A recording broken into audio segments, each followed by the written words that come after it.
When we talk about community, we can link ourselves through food. There are traditions that we have when it comes to food, Thanksgiving, Christmas, etc., these kinds of things. Yes. What is it that means the most to you about community as the mayor of Stephenville and as the wife of the mayor of Stephenville? I think that it's important, or what means the most to me is knowing that people are comfortable coming to our home and being a part of that. Just like I mentioned, my daughter's cheerleaders, when Lonn was the basketball coach for 30 years, we fed the team every Thanksgiving because they were playing. And so we had all of those young men in our home, and that's community to me. Bringing in those that don't have a place to go and be a part of us and opening the doors to them.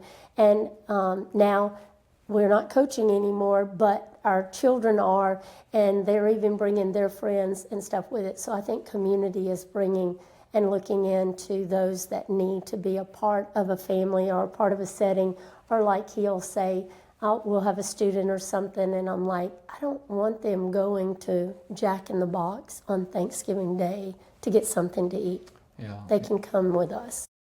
To me, it's being able to love each other, and I'm talking about all races. Mm-hmm. I'm talking about African Americans. I'm talking about our Hispanics that live in this community. I'm talking about our Caucasian. We all work together. We all care about each other. I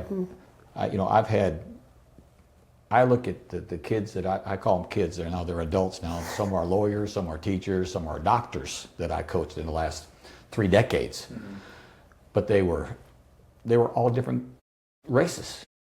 And I looked at them as they're my kids. They're actually my sons, and I talk to them today as my sons. They call me all the time, and I watched they've grown up with their children, and I'm proud of what they've done with their degrees and how how they've developed and what they care about. And I'm hoping that my example is that we're all here. We're all here. God made us all, and we're all here to get along, and we're all here to love each other. And I think that was important as people know if you're sincere or not. You don't fool an 18 or 19-year-old. They know if you really care about them or you don't. And I hope I was an example that I cared deeply about, not their basketball skills.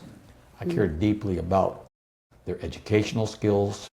I cared deeply about the family that they came from. A lot of some had fathers, some didn't have fathers. I wanted to make sure I was a great role model for them. And being a role model, you take a lot on. That you don't fool a young man or a young lady that what you really believe in. And I think that a lot of them came through our home. I had a lot of young men come to my office. We had a lot of talks. They come back now, though, even. And I think that's when you know you've done something right. When they reach out to you, I had a young lady on campus today that cheered for me. She said, this is my 20th year teaching. And I'm like, excuse me, what? Like you were just here. But when they come back to Stephenville, they reach out to us, or they come to our home and bring their new kid and they show us, or we get schedules saying, hey, we're going to be playing in this area. My kid's old enough to play junior high now, and we go and watch their kids play too. Yeah, that's community. Yeah. We all feel that bond. We had a game this year where my son played for me, Chris, and then my grandson is playing at the high school level. And then Danny Jones was a Hall of Famer here. His son's playing in Brock. And then Andy Hudson, who played for me, his daughter plays in Brock. Well, after the game, here we go. Yes. We're one big family. I'll leave it with this. This is how I always believed that we needed, and my players use this today, the ones that are coaching or the ones that are just in industry and they're in management positions. We always believed in this when we huddled up and we broke a huddle. You'll hear a lot of people who yell, let's play defense, or let's play offense, or let's do this. I always made them believe in 3 words. We're a team, we're a family, and we'll believe in each other. And they carry that today.